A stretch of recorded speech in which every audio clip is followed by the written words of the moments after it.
तो भाई लोग नमस्कार। जी हाँ दोस्तों, खेसारी लाल यादव जी का फ़ैन होंगे तो हो जाइए तैयार, क्योंकि आप लोग के लिए लेकर है सुपरस्टार खेसारी लाल यादव जी काफ़ी ब्लास्ट लेवल के गाने। तो उसी गाने के बारे में बात करेंगे।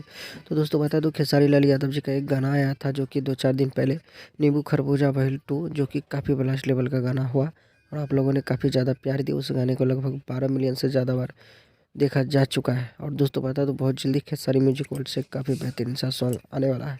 तो आप लोग रहिए तैयार, जैसे ही फाइनल सॉन्ग आता है तो आप लोग को बता दिया जाएगा। और कल तक जो है खेसारी लाल यादव जी का एक बेहतरीन सॉन्ग का पोस्टर आने वाला है।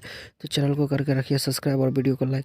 इसी तरह का अपडेट पाने के लिए चैनल को कर लीजिए सब्सक्राइब। मिलते हैं फिर से नेक्स्ट वीडियो के साथ, तब तक के लिए bye, take care, love you all.